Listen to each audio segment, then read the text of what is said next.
Hello guys, अस्सलाम वालेकुम। कैसे हैं आप माय डियर फ्रेंड्स। जो कल डाटा आया है एनएफपी का, और आपको पता है एनएफपी का डाटा हर मंथ के स्टार्ट में पहले फ्राइडे को एनएफपी का डाटा होता है। एनएफपी का डाटा क्या चीज़ है, एनएफपी का डाटा कैसे बनता है, एनएफपी का डाटा कितना इंपॉर्टेंट है ट्रेडिंग के लिए, और एनएफपी का डाटा क्यों इंपॉर्टेंट है हमारे लिए, और एनएफपी के डाटा के ऊपर मोस्ट इंपॉर्टेंटली ट्रेड कैसे करते हैं। कल एनएफपी का डाटा जब रिलीज हुआ तो एनएफपी का डाटा पॉजिटिव आया। इसके बावजूद गोल्ड अपसाइड पे गया, यूरो अपसाइड पे गया, आपका जीबीबी अपसाइड पे गया।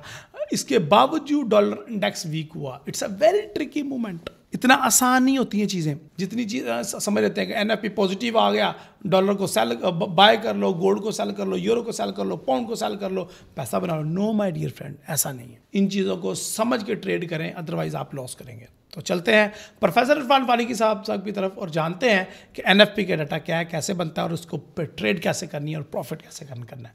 तो my name is Raheel Nawaz, मेरे साथ होंगे प्रोफेसर इरफान फारूकी साहब। स्टार्ट करते हैं आज की इन्फॉर्मेशन से भरपूर video, educational video, NFP. Welcome to forex-to-start.com।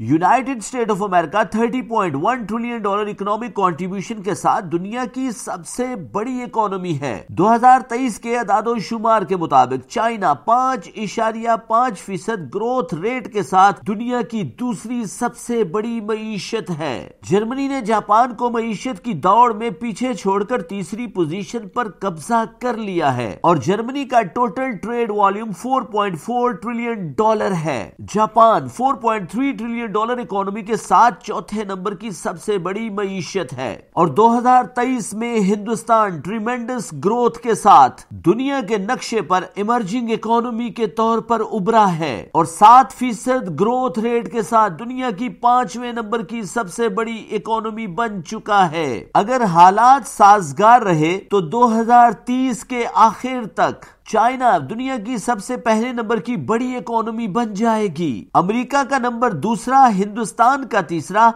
Germany का चौथा और जापान का 5वां नंबर हो सकता है। यूनाइटेड स्टेट ऑफ अमेरिका के मुआशी निजाम को दो बड़े सेक्टर, मैन्युफैक्चरिंग सेक्टर और सर्विसेज सेक्टर में तकसीम किया जा सकता है। मईशत में मैन्युफैक्चरिंग सेक्टर की पार्टिसिपेशन 27% है और सर्विस सेक्टर की पार्टिसिपेशन 63% है। मैन्युफैक्चरिंग सेक्टर और सर्विसेज सेक्टर के अदाद-ओ-शुमार को गेज करने के लिए आईएसएम मैन्युफैक्चरिंग पीएमआई और आईएसएम सर्विसेज पीएमआई के बहुत इंपॉर्टेंट डाटा रिलीज किए जाते हैं। यूनाइटेड स्टेट ऑफ अमेरिका के मुआशी निजाम को नेचर के लिहाज से दो बड़े हिस्सों, एग्रीकल्चरल सेक्टर और नॉन एग्रीकल्चरल सेक्टर में तकसीम किया जा सकता है। एग्रीकल्चरल सेक्टर में ज़राअत और ज़राअत से मुतल्लिका तमाम शोबों को शामिल किया जाता है। एग्रीकल्चरल सेक्टर का मुआशी तरक्की में हिस्सा $1.43 ट्रिलियन है, जो ओवरऑल अमेरिकन इकोनॉमिक सिस्टम का 5.5% बनता है। Non agricultural sector manufacturing sector और सर्विस सेक्टर पर मुश्तमिल है। Services sector IT, hotel management, communication,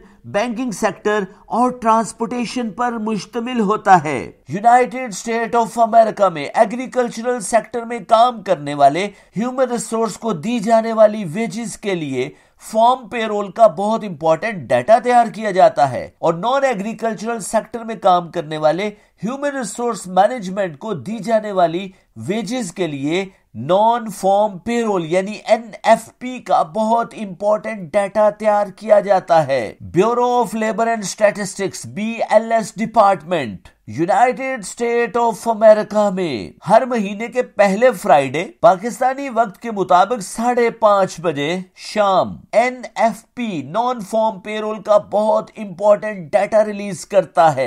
NFP डाटे के साथ वेज रेट के बहुत इंपॉर्टेंट डाटा रिलीज किए जाते हैं। Every Wednesday initial jobless claims के बहुत इंपॉर्टेंट डाटा रिलीज किए जाते हैं। इन डाटाज की बुनियाद पर अमेरिका में काम करने वाले लोगों के एम्प्लॉयमेंट एंड अनएम्प्लॉयमेंट लेवल्स को चेक किया जाता है। एग्रीकल्चरल सेक्टर और नॉन एग्रीकल्चरल सेक्टर में काम करने वाले लोगों की एवरेज मंथली इनकम के बारे में अदादो शुमार इकट्ठे किए जाते हैं और इन अदादो शुमार की रोशनी में कंज्यूमर प्राइस इंडेक्स के बहुत इंपॉर्टेंट डाटा तैयार किए जाते हैं और ग्रॉस डोमेस्टिक प्रोडक्ट GDP और PCE की मदद से मईशत के अहदाफ को मुकर्रर किया जाता है। Bureau of labour and statistics department United State of America के मुआशी निजाम को डेमोग्राफिकली और जियोग्राफिकली मुख्तलिफ सेगमेंट्स में तकसीम करता है। सैंपलिंग टेक्निक्स के जरिए 4,50,000 बिजनेस यूनिट से डाटा कलेक्ट किया जाता है। 4,50,000 बिजनेस यूनिट के 6,75,000 वर्क प्लेसेस से अनएम्प्लॉयमेंट, वेज रेट और जॉब सेटिस्फेक्शन के मुतल्लिका आदादो शुमार इकट्ठे किए जाते हैं। नॉन फॉर्म पेरोल NFP के अहदाफ मईशत के लिए बहुत अहमियत के हामिल होते हैं। Bureau of labour and statistics department non farm payroll NFP का डाटा कंस्ट्रक्ट करता है, एनालाइज करता है, रिलीज करता है और मार्केट रिएक्शंस को चेक करता है और आने वाले महीने के लिए NFP के नए अहदाफ मुकर्रर करता है। Bureau of labour and statistics department अदादो शुमार इकट्ठे करने के लिए करंट एम्प्लॉयमेंट स्टैटिस्टिक्स यानी CES और करंट पॉपुलेशन सर्वे यानी CPS से मदद लेता है। Bureau of labour and statistics department seasonal adjustments adjust करने के बाद नॉन फॉर्म पेरोल NFP के एस्टिमेट्स जारी करता है। NFP अदादो शुमार की मदद से intraday trader, long term investor, assets management companies and hedge fund houses अपने अपने अंदाज में बहुत तगड़ा पैसा बनाते हैं। 8 नवंबर 2023 नॉन फॉर्म पेरोल अक्टूबर का बहुत इंपॉर्टेंट डाटा रिलीज किया गया। पिछले महीने non farm payroll 2,97,000 unit note किए गए, जो इस महीने के लिए 1,80,000 यूनिट एक्सपेक्ट किए जा रहे थे, लेकिन एक्चुअली इस महीने non farm payroll 1,50,000 unit note किए गए। नॉन फॉर्म पेरोल का प्रीवियस डाटा बहुत पॉजिटिव था। इस महीने के लिए नॉन फॉर्म पेरोल प्रीवियस के एतबार से नेगेटिव एक्सपेक्ट किया जा रहा था, लेकिन एक्चुअल डाटा 1,50,000 यूनिट एक्सपेक्टेड से भी 30,000 यूनिट तक कम नोट किया गया। अगर actual non farm payroll data actual से कम नोट हो तो ये डाटा करेंसी के लिए बेहतर साबित नहीं होता और DXY मार्केट बेरिश मूव करना शुरू कर देती है और इसके मुकाबले में गोल्ड मार्केट में बुलिश ट्रेंड नोट किया जा सकता है।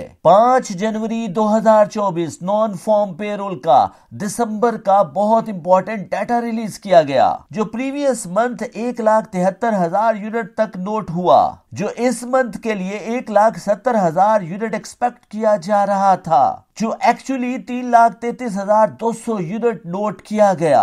नॉन फॉर्म पेरोल का ये डाटा बहुत पॉजिटिव नोट हुआ। अगर actual non farm payroll data expected से ज्यादा नोट हो तो करेंसी के लिए बेहतर साबित होता है। 1,70,000 यूनिट एक्सपेक्टेड से 3,33,200 यूनिट एक्चुअल डाटे ने DXY मार्केट में बुलिश ट्रेंड नोट किया और 3 से 5 मिनट के दौरान इंट्राडे ट्रेडर और स्कैल्पर ने बहुत तगड़ा पैसा बनाया। वहीं DXY मार्केट की अपवर्ड मूवमेंट के साथ साथ गोल्ड मार्केट ने बेरिश मूव करना शुरू किया।